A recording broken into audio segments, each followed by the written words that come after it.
প্রকৃতি আর প্রযুক্তির দারুণ এক মিলনের বিশ্লেষণে স্বাগত। আজ আমরা জানব বায়ো ইন্সপায়ার রোবট বা প্রকৃতি অনুপ্রাণিত যন্ত্র নিয়ে।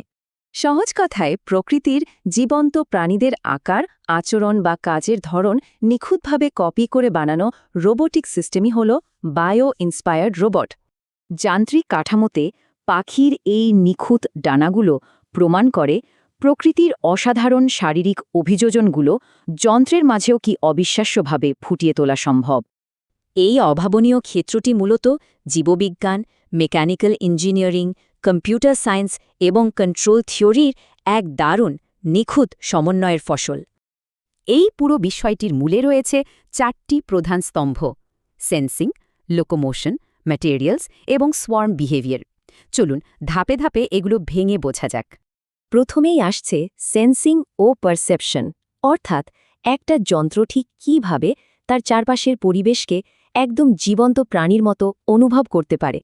এখানে একদম নির্দিষ্ট প্রাকৃতিক ক্ষমতার সাথে সেন্সরি ইনপুটগুলোর সরাসরি সংযোগ ঘটানো হয়েছে, যা যন্ত্রকে চারপাশের পরিবেশ নিখুঁতভাবে বুঝতে সাহায্য করে। উদাহরণস্বরূপ, ন্যাভিগেশনের জন্য কম্পাউন্ড আই, স্পর্শ অনুভবের জন্য কৃত্রিম ত্বক আর ইকোলোকেশনের জন্য বাঁদুরের সোনার সিস্টেম নিখুঁতভাবে নকল করা হচ্ছে। এবার দ্বিতীয় স্তম্ভ, লোকোমোশন ও মোবিলিটি। এই অংশটি পুরোপুরি ফোকাস করে ভিন্ন ভিন্ন পরিবেশে রোবটের মসৃণ ও সাবলীল চলাচলের ওপর। প্রাণী জগতের মতোই যান্ত্রিক নড়াচড়াকেও আমরা তিনটি সুনির্দিষ্ট মাধ্যমে খুব সহজেই ভাগ করতে পারি: স্থল, আকাশ এবং জলের নিচের পরিবেশ।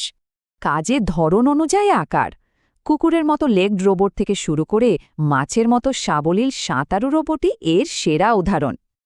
এরপরের ধাপে আছে মেটেরিয়ালস ও মরফোলজি। এই রোবটগুলোর ভৌত গঠন আর উপাদানগুলো কিন্তু সরাসরি প্রকৃতিরই দারুণ এক প্রতিচ্ছবি। জীবন্ত প্রাণীর অবাক করা সব অভিযোজন নকল করে এই যন্ত্রগুলোতে অসাধারণ ও অত্যন্ত কার্যকারী কিছু ভৌত ক্ষমতা যুক্ত করা হয়েছে। অবাক করা বিষয় হল, এতে রয়েছে স্বনিরাময়কারী পৃষ্ঠ, অক্টোপাসের মতো ক্যামোফ্লেজ এবং প্রাকৃতিক আঠালো ক্ষমতার অসাধারণ সব গ্রিপিং প্রযুক্তি।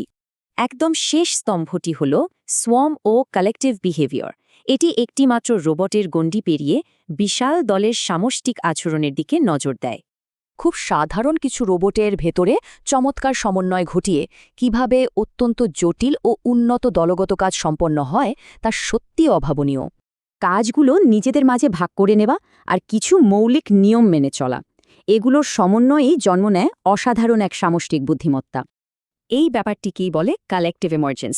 ঠিক যেমন বিশাল এক ঝাঁক পাখি আকাশে একসাথে নিখুঁত ছন্দে উড়ে বেড়ায়, একদম সেরকমই।